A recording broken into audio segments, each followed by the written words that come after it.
Abraham accord کو اور یہ جو توہین رسالت والا مسئلہ، ان دونوں، یہ دونوں اصل میں رسالت کا مقام گرانے کی بات ہے نا. یہ والی توہین تو صاف ظاہری نظر آ رہی ہے، وہ میں نے آپ کو بتایا تھا خفی ہے، لیکن ضرب کس پہ پڑتی ہے؟ ضرب وہاں بھی رسالتی پہ پڑتی ہے. ابراہیم بھی ہیں، موسیٰ بھی ہیں، سب ہیں.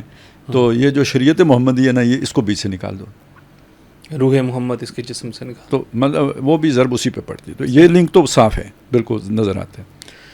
دوسرا میں نے آپ سے بتایا نا کہ دیکھیں آپ بلوچستان میں انسرجنسی تو پیدا کریں گے حقوق کے نام پر، کے پی کے میں ری ایکشن اور حقوق کے نام پر.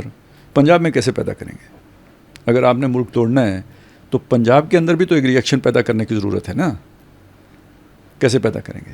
مطلب یہاں بھی انتشار اور توڑ پھوڑ چاہیے، ری ایکشن بھی چاہیے، انتشار اور توڑ پھوڑ بھی چاہیے. انہوں نے اپنی سیاسی طور پہ تو ہو نہیں سکی، سندھ میں بھی چاہیے. تو دیکھیں یا تو فرقہ وارانہ فسادات کرائیں گے جہاں پہ شیعہ سنی مسئلہ پیدا سندھ میں پیدا کیا جا سکتا ہے، پنجاب میں بھی کیا جا سکتا ہے. اور دوسرا کیا ہے، ایک یہ کہ جیسے ابھی بلوچستان کے مقابلے میں ری ایکشن پیدا ہو رہا ہے نا کہ بھائی پنجابی مارے جانے ہیں، کسی بھی کے ساتھ یہ ہو تو ری ایکشن تو ہوتا ہے. اسی طرح کے پی کے معاملے میں بھی وہ ری ایکشن، یعنی اس کے مقابلے میں پنجابی نیشنلزم جنم لے رہا ہے. تو یہ یعنی اس ایکشن کا یہ ری ایکشن پاکستان کے لیے مفید تو نہیں ہے. تو کہیں ڈیزائن تھا، یہ میں تھا کہہ رہا ہوں کیونکہ وہ وہی پیچھے وہ پن نکل گئی ہے، لیکن ڈیزائن تھا. اس کو اب کوئی ہوا کم از کم حکومت کی طرف سے یا اداروں کی طرف سے نہیں مل رہی. پہلے اگر وہ دوسری صورت ہوتی تو ملتی، ٹھیک ہو گیا. اب دوسرا یہ نہیں، اس سے بھی بڑا ہو سکتا ہے کہ اتنے بڑے پیمانے پر نہ ری ایکشن پیدا کر سکیں آپ، نہ اتنے بڑے پیمانے پر جو ہے نا وہ انتشار کی کیفیت اس سے پیدا کر سکیں. لیکن ایک مسئلہ وہ ہے جس پر پیدا ہو سکتی ہے، اور وہ ہے یہ جو ہے نا توہین رسالت کا جو قانون ہے. اگر اس پر کوئی حرف آتا ہے تو میرا یہ خیال ہے وہ پرانا وہ ہوتا معاملہ تو یہ ہو جانا تھا ختم. لیکن اگر آسیہ ملونہ سزا یافتہ، اس کو ایک راتوں رات جو ہے نا وہ چیف جسٹس آف پاکستان جو ہے نا وہ جو ہے نا وہ بری قرار دے کے اور راتوں رات حکومت اسے بیرون ملک بھیج سکتی ہے، تو کوئی چیف جسٹس 295 بھی اڑا سکتے ہیں. کو سمجھ آئی میری بات کی جو میں کہہ رہا ہوں؟ اس پہ جو ری ایکشن آنا ہے، خواہ حکومت ختم کرے، خواہ کوئی ڈکٹیٹر ختم کرے، خواہ کوئی عدالت ختم کرے، اس پہ جو ری ایکشن آنا ہے وہ کہاں آئے گا؟ اسی پنجاب میں ہی آئے گا نا سب سے زیادہ. اس معاملے میں سب سے زیادہ سینسٹیوٹی جو ہے نا پنجاب میں ہی نظر آتی ہے. بالکل ایسے ہی. وہ غازی علم الدین کو دیکھیں یا ممتاز قادری کو دیکھیں، کیونکہ فتنہ بھی پنجاب سے ہی اٹھا تھا. وہ اصل میں کیا کہتے ہیں نا، وہ کہتے ہیں جوتا جتنا بھی اچھا ہو تو جس نے پہنا ہوتا ہے نا اسے اگر وہ کاٹ رہا ہو تو اسے پتہ ہوتا ہے یہ کیا ہے، دوسروں کو تو بہت اچھا دکھ رہا ہوتا ہے. تو یہ والا جو توہین رسالت والا مسئلہ ہے نا، اس میں سینسٹیوٹی جو پنجاب میں زیادہ ہے اس لیے کہ فتنہ یہاں سے اٹھا تھا. لیکن اس کا قانون کا غلط استعمال بھی تو بھائی غلط کو کی طرف بعد میں آئے. میں پہلے آپ کو یہ بتا رہا ہوں کہ اگر آپ یہ قانون ختم کرتے ہیں تو پھر جو یہاں پہ فسادات ہوں گے اور جو بے امنی ہوگی، بد امنی ہوگی، اور جو یہاں پہ جو اپرائزنگ ہوگی وہ آپ کمپیئر نہیں کر سکتے.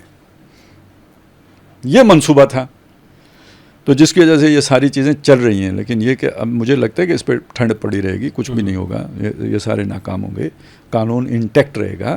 لیکن سازش تو ہے نا اپنی جگہ پہ، اب ہلکی ہو رہی ہے. لیکن وہ دوسری صورت ہوتی تو یہ زیادہ منظم ہوتی اور پھر وہ ساری تباہی پھرتی. تو امید نہیں ہے کہ قانون ختم ہو، لیکن ہدف یقیناً قانون ہے. باقی ساری 100 باتوں کی ایک بات ہے، آپ اس کی تفصیلات میں پڑھو، جی فلانے نے یہ کیا، فلانے نے یہ کیا، یہ ہو رہا ہے، وہ ہو رہا ہے. لیکن وہ جیسے ابھی آپ بات کر رہے تھے نا جی قانون کا مس یوز ہے، تو یہ ایک یعنی نیریٹو بلڈ کیا جا رہا ہے نا. لیکن جو یہ نیریٹو بلڈ کر رہے ہیں، مجھے یہ بتائیں پاکستان میں کون سا قانون ہے جس کا مس یوز نہیں ہوتا؟ آوارہ گردی کا قانون. پولیس جس کو چاہتی ہے پکڑ کے آوارہ گردی میں اندر کر دیتی ہے. ٹھیک ہے، جیسے میرے یعنی قتل کا قانون ہے نا، تو جھوٹے مقدمے نہیں قائم ہوتے قتل کے.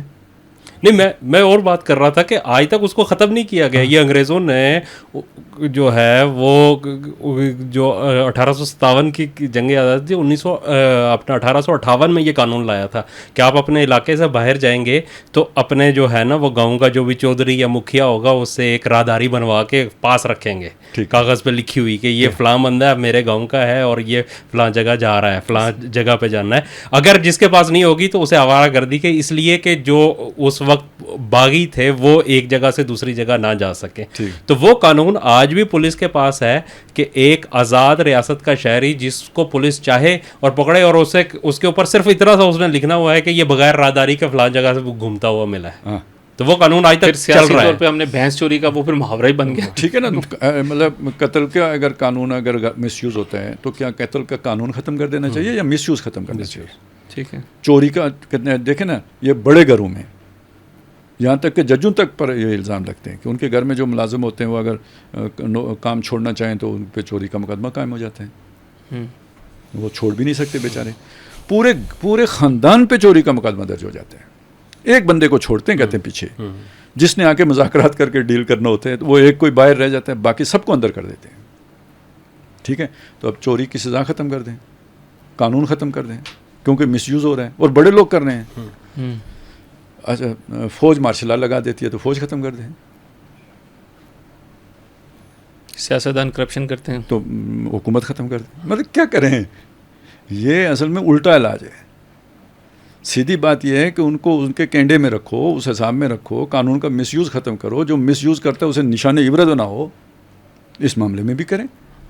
مولوی رگڑا جاتا ہے مولوی رگڑیں وکیل رگڑا جاتا ہے وکیل رگڑیں جج رگڑا جاتا ہے جج رگڑیں. جس نے مس یوز کیا ہے اس توہین رسالت کے والے قانون کو اس کو نشان عبرت بنا جائے.